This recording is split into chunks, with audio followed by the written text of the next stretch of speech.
Добрий ранок, 9 година, час новин на АТР. Ви дивитеся «Заман», 2 лютого, 1436 день анексії Криму. Студія Скандер Мамед. У ці хвилини має розпочатися розгляд апеляції на арешт Ісмаїла Рамазанова у підконтрольному Кремлю Верховному суді Криму. Ісмаїла Рамазанова минулого тижня Сімферопольський райсуд запроторив до СІЗО на 30 діб. Окупанти звинуватили його у пропаганді екстремізму в інтернеті.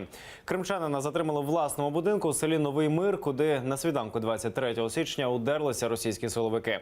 У ході обшуку вони нібито знайшли набої і вивезли силоміць Ісмаїла Рамазанова до слідчого комітету в Сімферополі.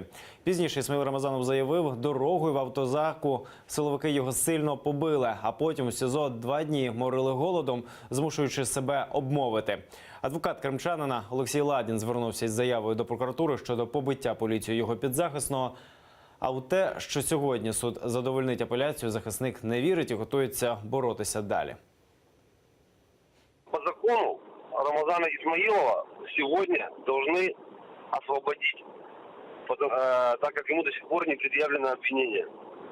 А если не предъявлено обвинение в течение 10 суток после задержания, то подозреваемый подлежит немедленному освобождению.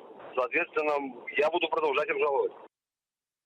Запобіжний захід окупаційна Феміда сьогодні обиратиме кримському активісту і анархісту з Євпаторії Євгену Каракашеву. Про це у Фейсбук повідомило одразу кілька кримських громадських діячів. Євгену Каракашеву окупанти закидають звинувачення одразу за кількома статтями Російського кримінального кодексу. Це розпалення ненависті або ворожнеча, екстремізм і публічні заклики до терористичної діяльності.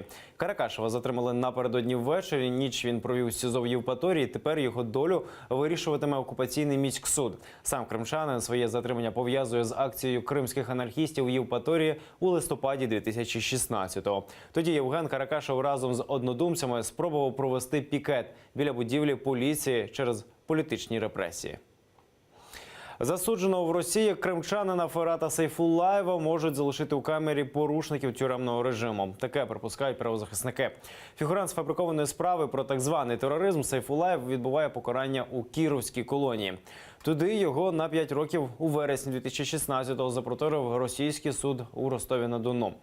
Торік адміністрація колонії покарала Ферата Сейфуллаєва штрафним ізолятором через знайдену у нього сім-карту. Спочатку він мав відсидіти там 4 місяці, однак щойно вони минули, наглядачам здалося, що у Ферата Сейфуллаєва не надто прибрано в камері. І кримчанина залишили у штрафному ізоляторі ще на 5 місяців.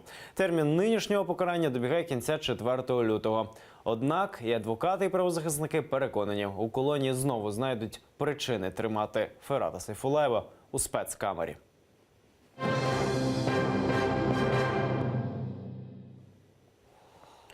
Питання Криму має звучати на всіх міжнародних переговорах України разом з питанням Донбасу. І тільки так можна просунутися на шляху деокупації півострову. Про це заявив голова Меджлісу Рефат Чубаров і зазначив, що офіційному Києву варто зосередитися на відновленні територіальної цілісності, включаючи усі окуповані території. Відійти від пріоритетів щодо, скажімо, окремих районів Східної України, тобто Донецької, Луганської областей, а перейти до формули відновлення територіальної цілісності України, включаючи Автономну Республіку Крим і місто Севастополь. Така формула ще не з'явилася в риториці тих політиків, які є уособленням підходів тієї чи іншої сторони, скажімо, зокрема, Волкера або пані канцлера Німеччини. Санкції будуть і триватимуть доти, поки Крим не повернуть в Україну. Таке заявила виконувачка обов'язків представника Сполучених Штатів при ОБСЄ Мішель Сайдерс. У своєму виступі вона згадала про факти переслідувань та дискримінації на півострові. Нагадала про те, що США наполягатимуть на звільненні політичних в'язнів на півострові. Зокрема, назвала прізвища Сенцова, Кольченка та фігурантів Ялтинської справи про тероризм Еміра Усіна Куку. Ми добиваємося безпеки для усіх українців, незалежно від мови, релігії чи етнічної приналежності. Ми не визнаємо і не визнаємо окупацію та анексію Росією Криму. Кримські санкції щодо Росії залишаться у силі до тих пір, допоки Росія не поверне повний контроль над півостровом Україні. Кандидатка у президенти Росії Ксенія Собчак готова приїжджати до Криму, але тільки з дозволу української влади. Про це вона заявила журналістам телеканалу RTVI. Ксенія Собчак вже не раз заявляла свою позицію щодо анексії півострова. Вона вважає Крим українським і звинувачує Кремль у порушенні міжнародних договорів. От і цього разу на запитання кореспондентів вона заявила, поїде на півострів тільки через Україну. Проте зазначила, поки до Криму не збирається.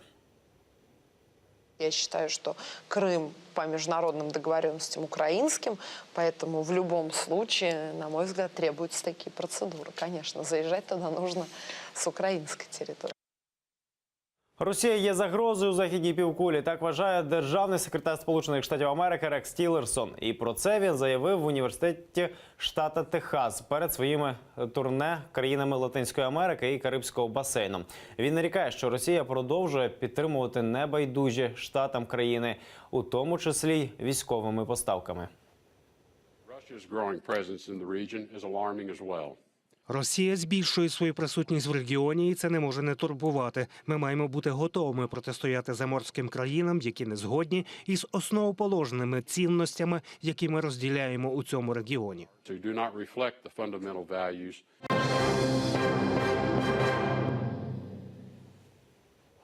Майстер-клас від єдиної в Україні дизайнерки ісламського одягу з нагоди Всесвітнього дня хіджабу.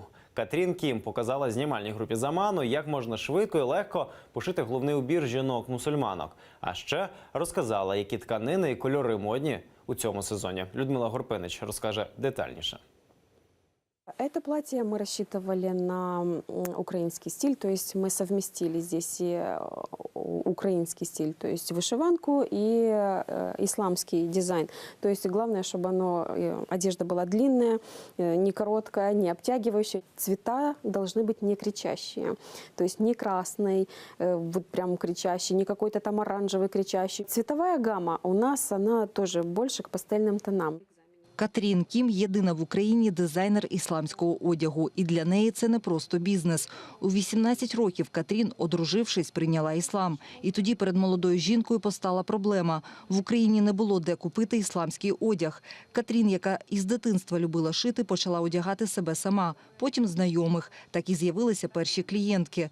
Професійно дизайном Катрін Кім займається останні 5 років, а в 2016-му започаткувала власний бренд. Я хочу показать, что женщина в исламе, она красивая, она помимо того, что соблюдающая, она еще и стильная, она одевается красиво. Я хочу показать, что мы мусульмане, мы есть. Люди начнут понимать, что мы тоже как бы часть общества, часть Украины, то есть нас много.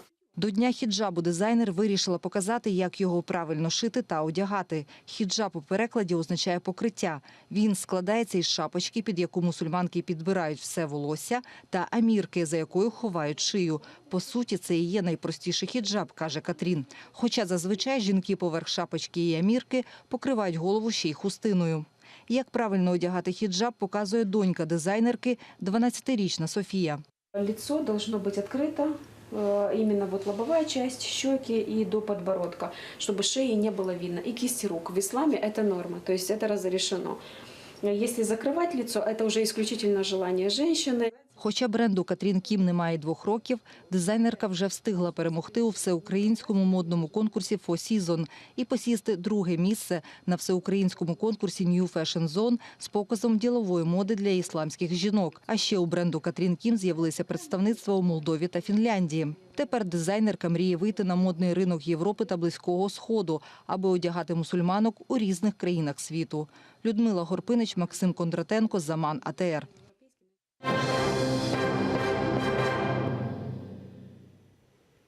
Найвищі стандарти ввічливості від британського аристократа. Лорд Майкл Бейтс, який обіймає посаду заступника міністра з питань міжнародного розвитку, оголосив про свою відставку, бо спізнився на півгодини на дебати у парламенті. Свою промову він почав з вибачень, мовляв, прогавив час, коли міг відповідати на питання, а це неприпустимо. Лорду стало так соромно, що він публічно заявив, проситиме у прем'єр-міністра про відставку. Парламентарі міністру запізнення пробачили і закликали його не йти з посади. Я завжди вважав, що відповідаючи на справедливі запитання законодавців про роботу уряду, потрібно дотримуватися найсуворіших норм вічливості і поваги. Мені дуже соромно, що мене не було на місці, і в зв'язку з цим я подам на ім'я прем'єр-міністра прохання про відставку. Це всі новини на цю годину. Не пропустіть наступний випуск «Заман кримсько-татарською» з Мевілем Мухтаровою об 11-й годині. А зараз ефір продовжить програма «Саба» з Олександрою Санько. Залишайтеся з АТР.